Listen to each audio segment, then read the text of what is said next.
So welcome back to the night show. Today, a very special guest I've had on my book for a very long time. Marissa, you go by MG. You just released a single. Tell me, how do you feel?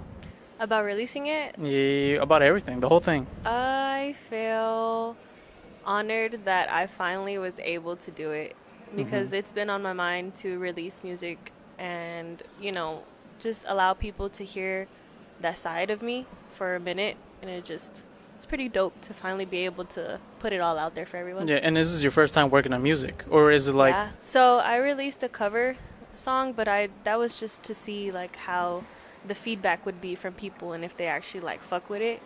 And this was a song that I actually like took my time like writing, found a beat, worked with producers, so it was dope. So besides I'm gonna say songwriter, you have modeling, you have creative director, and we were just talking about you helping out a friend with style, like as a stylist, right? So let's go all the way back, and let's go with how did it all start? What made you say, this is what I want to do? So do you remember that day exactly, or kinda? I do. I actually do remember the day I was like, I no longer want to work for people. I want to work for myself, because I seen how much money I made people just off of, what I was doing within the time, like either working for like electronic industry or within modeling for other brands. I seen the feedback and I was just like, if I could do this for myself, then I can, do good. And I did. I worked my way up from everything. So okay. Cool. We were also talking about exposure. We were talking about exposure. We were talking about all of that for premium goods. Yeah. That was something that you posted a while back. Yeah. And there's a good amount of shoots, if you're doing that. So how was that? How did you get in touch with that? What was the reason behind it? What was that like for you? So before I even started modeling for premium, I've always loved the brand and I always used to shop there. And I would always tell myself one day I'm going to model for them. And when I finally got the chance to do so, they ended up reaching out to me on Instagram because of my portfolio that I was building up on my own with photographers. So being able to do that, I think it was for a t-shirt drop a couple years ago. And from there, we continued to work with one another, and it was awesome. It was a really good time working for them. And would you say it kind of helped you out as well with exposure? Definitely. Yeah. Premium goods gave me a really big exposure to other brands like Riding Dirty, Nike. So it was pretty cool. She said Nike. Yeah, I got to do the Nocta collection with them too. Oh, shit. They got the puffer jackets in store. That was pretty cool. So that must have been really fun. Yeah, it was dope. So now, okay, so that's the beginning, basically. Yeah. So let's get with creative director. You have a good amount of talented friends. Great. Right? So what made you say, I'm pretty sure everybody has this like phase, not even a phase, but it's like, I want to help out. I want to be a part of this, other big world. I don't want to just stick around with modeling. Yeah. I want to be a stylist. Let me be your photographer. Let me be this and that. What made you do that? Was it just like... When I was getting booked for the photo shoots and stuff like that, I noticed that I was helping out the photographers with their direction a lot. And it's really good to work with your photographers and let them know, like, hey, why don't you do it from this shot? Or why don't you get me looking like this, just to either display the product more or to make the shoot better. And I kind of started to see that whenever I would help direct, the shoot would go like awesome. It would be really good. And once I started doing music videos, I noticed that when I would put my input, they would like it. And I was just like, fuck it. Let me just keep saying what's on my mind, keep saying what I think is best. And then sure enough, they ended up bringing me back on, not as a model, but to help with creative directory for shoots or for videos. And overall, it was just kind of flown into everything as it is, like with styling too. People ask me like where I shop and how I style myself, and I just tell them like I do it. And they were like asking me to help style like artists, so Speaking of artists, is there anyone in particular who it's like you enjoyed working with them? As of right now, I kind of just do my job and I enjoy getting paid for it. That's it. Like, there's no artist that I've been like, oh my God, like, it was so cool. I don't really get like starstruck like that. I like being able to execute my job and do it good, and to see that they like it, I'm like, okay, that's good enough for me. But overall, right now, it's just nothing really. Like, it's more of like, I do my job, I get paid, I'm happy. Go home. Yeah. Okay. No, I get you. Obviously, like that's everybody feels like that a little bit.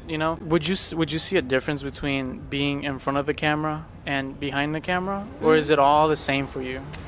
Being in front of the camera makes me a little bit more nervous, just because I know I'm being watched, and I don't like being watched like that. Unless I have to do my job, like either for modeling or for something, I just kind of get into this mode of like, do what you gotta do, get the fuck out. And being behind the camera, it's like I don't have to worry about looking a certain way or speaking a certain way. I can just kind of like chill and be myself and do what I gotta do. Well, that's good. That's really good. Now let's talk about the song.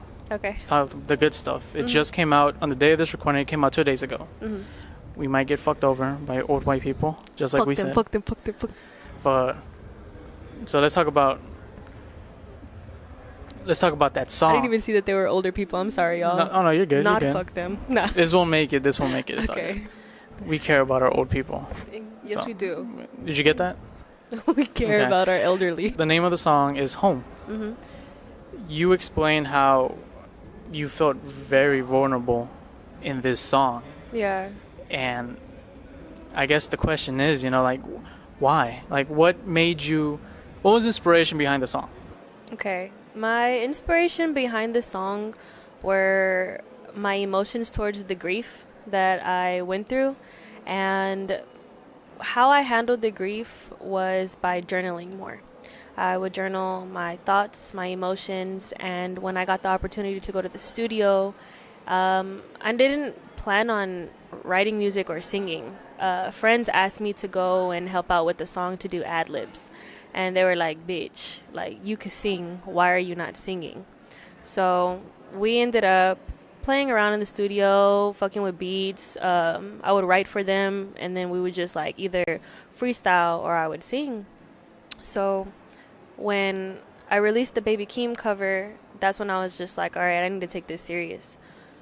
Basically, the inspiration behind the song kind of just came from me allowing myself to express my emotions in a more, I guess, relatable way. I know that there is other people that go through the same thing, that have gone through losing somebody, and I just wanted to be able to express myself and do it in that way, I guess. Would you say that you feel like this, not a huge weight, but do you feel a little better, now that this comes out like in an artistic way? I think I'm finally allowing myself to grieve and express myself in a way that I just allow it to flow. Before, I never talked about it to people. It was really hard for me to talk about it without getting emotional and upset with myself, because it's been years since it's happened, and I've always been like, why am I still so distraught over this? But I mean, it is something pretty bad. So, well, of course, there is no right way and there is no wrong way to feel how you felt. Obviously, like you said, everybody's felt that way. Yeah, it's just different, however how everyone reacts to it. Yeah, and I'm just really grateful that people are liking it and they're supporting it, because it's genuinely just me expressing myself, expressing my emotions, expressing the love that I have for him. So it's an honor to be able to do that and to get the feedback from it.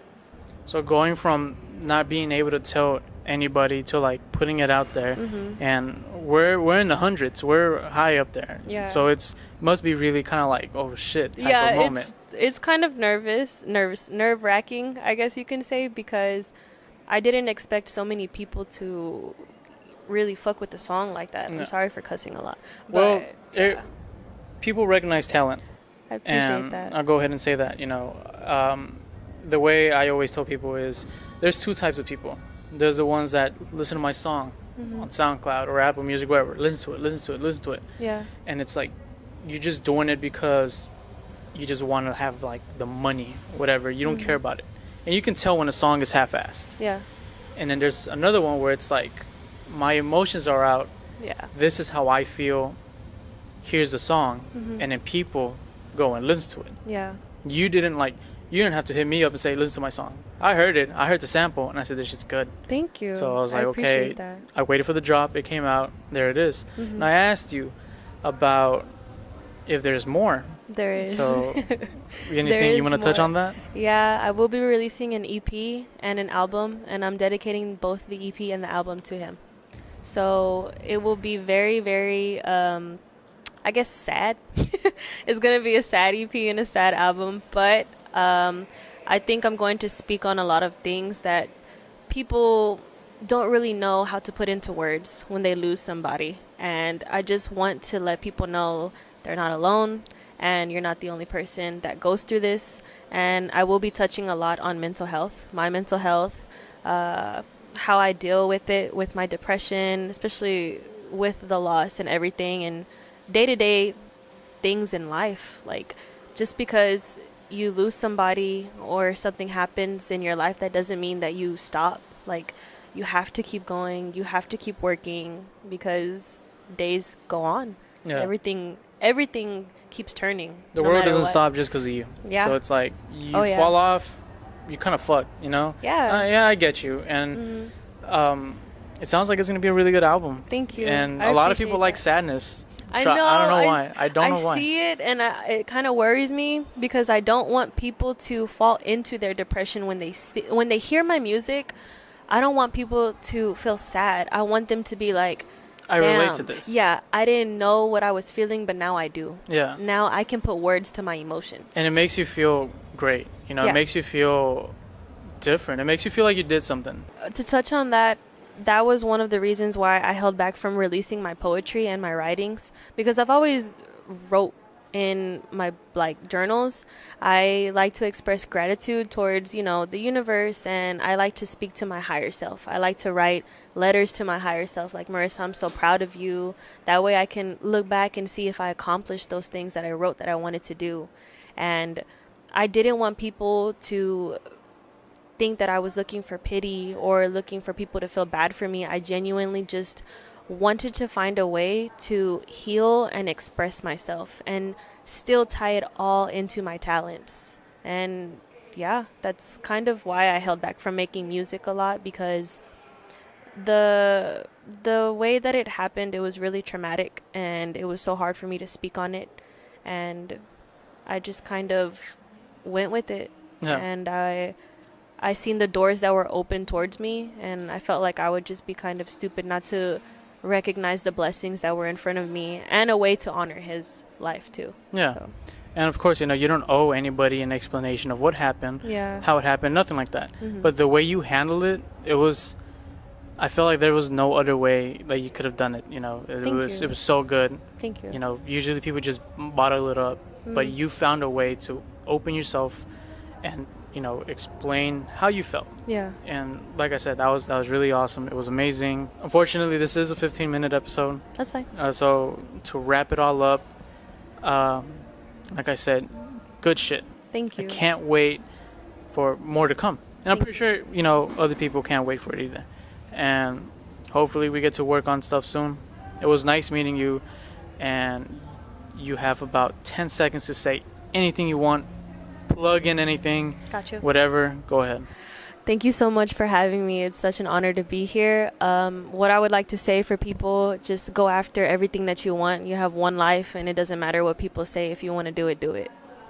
That's it. You want to do drugs, do drugs. Do all the drugs. Do all of it. Do all of them, except the bad ones. Wait, which one are the bad ones? The ones that make you die. Those are the Every bad drug ones. makes you die. Except weed. Weed's not a drug. Weed. You're right. Weed is not a drug. Why am I whispering into I don't the know. mic? I'm sorry. Weed is not a drug. That's it. Thank you guys for watching, and we'll see you next week.